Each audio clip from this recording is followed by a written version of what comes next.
नमस्कार मित्रांनो, आज आपण शिक्षक मतदार नोंदणी व पदवीधर मतदार नोंदणी याविषयी माहिती जाणून घेणार आहोत। सध्या पदवीधर मतदारसंघ व शिक्षक मतदारसंघ हा शब्द वारंवार तुमच्या कानावर पडत असेल, पण पदवीधर मतदारसंघ म्हणजे काय, त्याची गरज काय आहे, त्यामुळे काय फरक पडतो, त्यासाठी मतदार नोंदणी कशी करावी, या सर्व प्रश्नांची उत्तरं आज आपण या व्हिडिओच्या माध्यमातून जाणून घेणार आहोत। तर सर्वप्रथम आपण पाहूया विधान परिषद। तर विधान परिषदेची रचना कशी असते। राज्यात विधान परिषद या वरिष्ठ सभागृहाचे एकूण 78 सदस्य आहेत। त्यातले 21 सदस्य महाराष्ट्र विधानसभेतील आमदार निवडून देतात।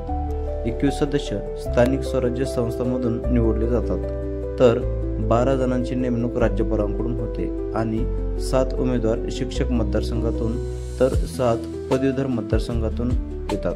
हे पदवीधर व शिक्षक मतदारसंघ आहेत मुंबई, कोकण, पुणे, औरंगाबाद, नागपूर, नाशिक आणि शेवटचा आहे तो अमरावती।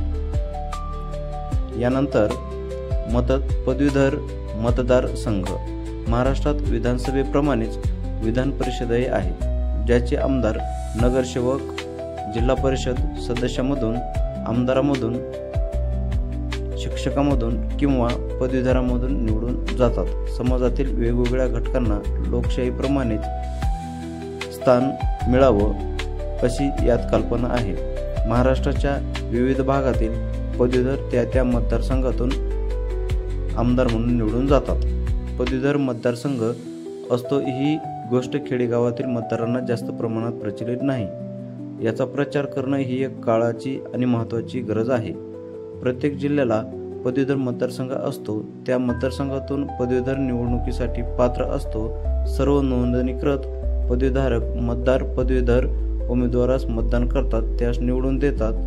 तो त्या मतदारसंघाचे प्रतिनिधित्व करतो आणि पदवीधरांचे प्रश्न सोडवतो। तो विधान परिषदेचा आमदार म्हणून काम पाहत असतो। पदवीधर मतदार नोंदणीकरता पात्रता।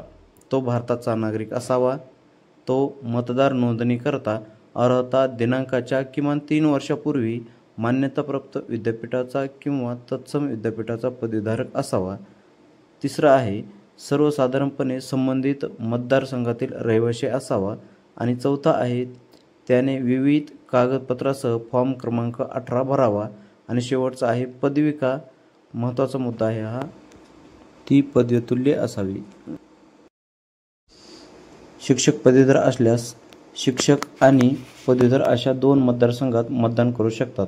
शिक्षक आणि पदवीधर मतदार नोंदणीकरता आवश्यक कागदपत्रे खालीलप्रमाणे: रहिवासीचा पुरावा, पासपोर्ट, वाहन अनुज्ञप्ती, टेलिफोन, वीज बिल किंवा इतर मान्यताप्राप्त कागदपत्रांची शहानिशा प्रत व मार्कशीटची झेरॉक्स,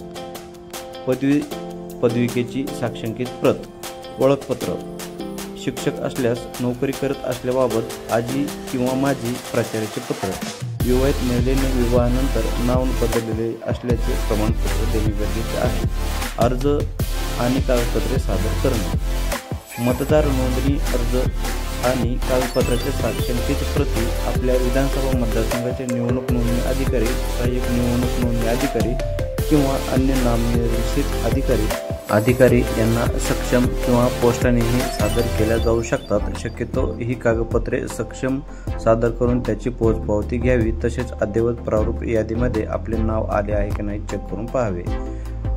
मतदार नोंदणी अर्ज आणि कागदपत्राच्या साक्षांकित प्रती आपल्या विधानसभा मतदारसंघाचे निवडणूक नोंदणी अधिकारी, सहाय्यक निवडणूक नोंदणी अधिकारी किंवा अन्य नामनिर्देशित अधिकारी यांना सक्षम किंवा पोस्टाने सादर केल्या जाऊ शकतात। तसेच हा जो फॉर्म आहे, हा फॉर्म किंवा अर्ज आपण ऑनलाईन पद्धतीने सुद्धा या ठिकाणी सादर करू शकतो किंवा त्याची नोंदणी आपण या ठिकाणी करू शकतो। ऑनलाईन अर्ज नोंदवण्यासाठी आवश्यक कागदपत्रे: कोणत्याही शाखेतील पदवीचा मार्क नंबरची झेरॉक्स, PDF-मध्ये त्याची साईज 200 KB कमी असावी। त्यानंतर आधार कार्डची झेरॉक्स, त्याची साईज सुद्धा 200 KB कमी असावी। पासपोर्ट साईज 100 KB कमी असावी। स्वाक्षरी सुद्धा 100 KB कमी असावी। वरील सर्व कागदपत्रे अपलोड करून फॉर्म सबमिट करणे, त्यानंतर एक्नॉलेजमेंट नंबर येईल तो जवळ ठेवावा व भरलेला फॉर्म PDF सुद्धा डाउनलोड करून ठेवावा. हा अर्ज करण्यासाठी www.mahaelection.gov.in या संकेतस्थळाला भेट द्या.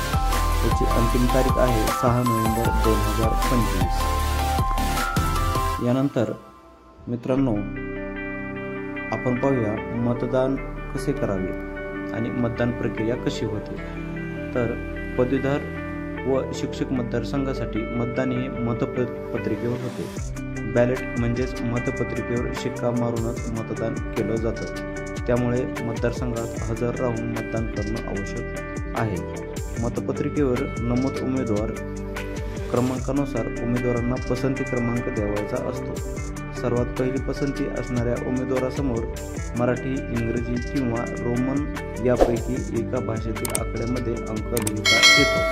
मित्रांनो, हा व्हिडिओ जर तुम्हाला आवडला असेल तर आमच्या चॅनलला सबस्क्राईब करा आणि हा व्हिडिओ जास्तीत जास्त लोकांपर्यंत पोहोचवा, जेणेकरून त्यांना याचा फायदा होईल. धन्यवाद.